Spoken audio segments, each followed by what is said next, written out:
couldn't sleep when I arrived back from Oak Island. My excitement to build the cartography suite overcame my exhaustion, and Twobone's relentless enthusiasm made me forget about the ache in my shoulders I had earned from spending the last few days chopping down trees, digging up sand, and rowing to the mainland.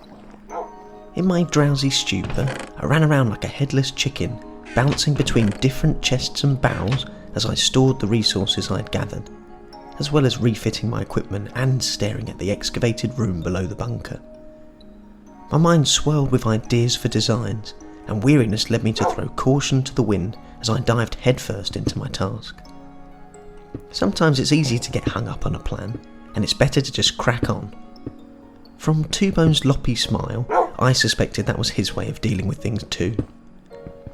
After finishing the basics of the staircase, tiredness caught up with me.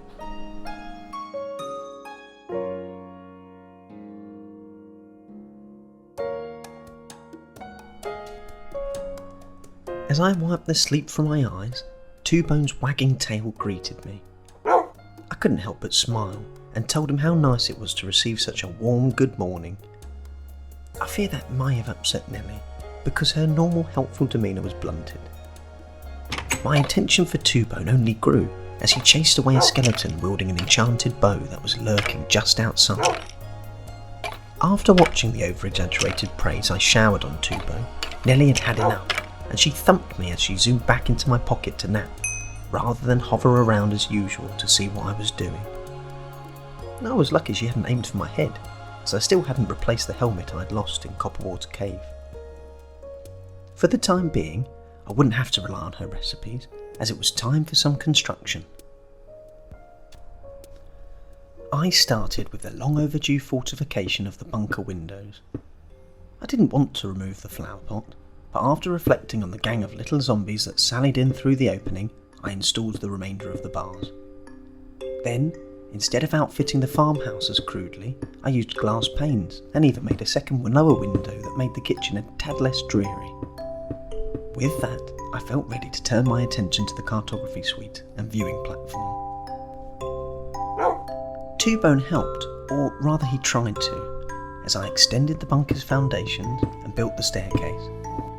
As I dug into the stone, I was reminded again of how rich in resources the rocky plateau was, whereupon my home sat.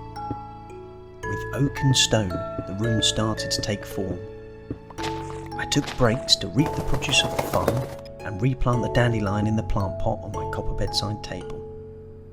Nellie loved decorating, and I noticed her peering out of my pocket. I wished I could put some of the maps up on the wall, but only had a single piece of leather to make the frames. I would need to find a way to get more.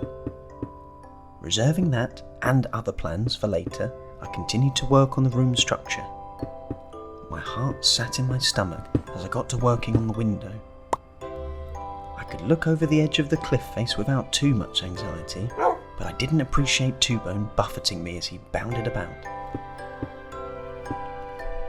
The sturdy wooden beams and thick blocks of glass made the viewing platform strong, and it felt good to look out towards the sea within the comfort and safety of my expanding home, even at night. Not realising how stubborn Nellie could be, I made the first step in making up. Coaxing her back around wasn't too difficult, as I loftily raised the idea of refitting the kitchen, if only I knew how to make a cauldron or a smoker. In the end, we made both. Whilst refurnishing the kitchen, I introduced Twobone to fish.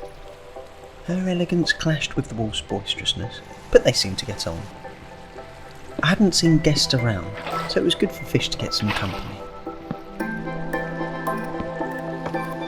With all the time and focus I'd put into my own home, I felt a pang of responsibility. With Twobone around, the local animals had left my farm be.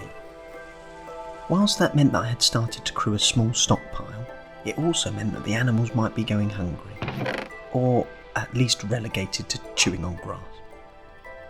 I expanded the hole in the hill to accommodate the animals if they ever did want a place to shelter from the rain and the creatures of the night. However, even with the offering of hay bales, it still wasn't too inviting, although some were more easily impressed than others.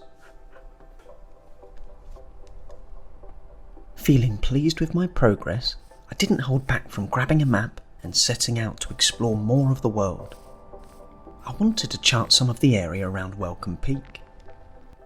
I explained various things to Twobone as he trotted along by my side, or at least explained things at him.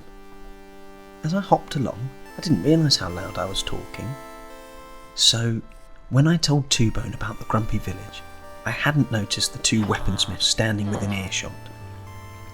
Not knowing if they'd overheard me, or if they were just behaving as they normally would, they actively ignored me. This small village was a smithing town, and the 4 residents were quite proud. Well, 3 of the 4 anyway. I felt shame as I attempted to climb up the slope of Welcome Peak. I put my foot in it again, except this time I had insulted my close neighbours. I barely looked at the map as I trundled over the steep terrain. This was hardly the way to paint my maps anyway, but I was distracted as I dwelt on my rudeness. My ruminations were interrupted as I turned the corner. My mouth was left partly open as I stared into the bowels of Welcome Peak. Even Twobone seemed shocked into silence. With my sense of exploration shaken, I turned around. But my head was clearer now, and I made my way back to the Grumpy Village. There I offered my apologies for getting off on the wrong foot, and as politely as I could, also offered to take a look at their current irrigation system. As charming as I tried to be, it was not my words that garnered a slither of their respect, but my willingness to traverse these lands at night.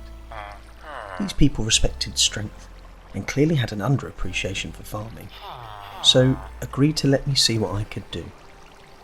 That was something that would have to wait until daytime. I hadn't thought about it until now, but I had been feeling more confident to protect myself recently. That was another thing I had Twobone to thank for. Whilst previously I'd been the object of target practice for skeletons, with the wolf by my side, it felt like I was hunting the archers. And having food on me meant I was prepared to continue the fight. Following engagement after engagement, I stopped to look where I was, and wasn't quite sure. I dived headfirst in again, and forgotten I had a map. In doing so, missed my rocky plateau. They say that your character rubs off on your dog, or wolf, but it had seemed more like Twobone's behaviour was rubbing off on me. I started heading back the right way, but as I approached the brow of the hill, I spotted a cluster of monsters between me and my home. As I formed a plan to get around them safely, the heavens intervened and bathed the land in light. As I looked into the still unoccupied hole where the herd were welcome to stay, I thought about how sometimes it takes more than just good intentions to help those around you. But that was an excellent place to start.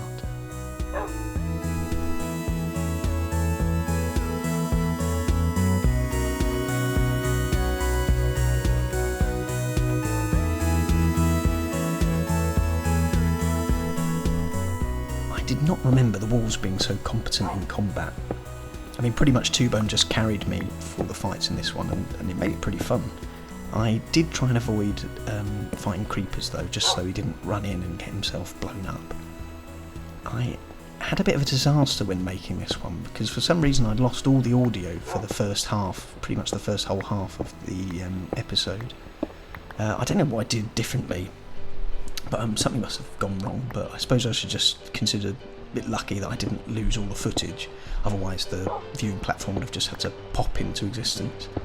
But it was quite painful inserting all the sound effects manually, but yeah, it could be worse, I guess. But anyway, I hope you all enjoyed.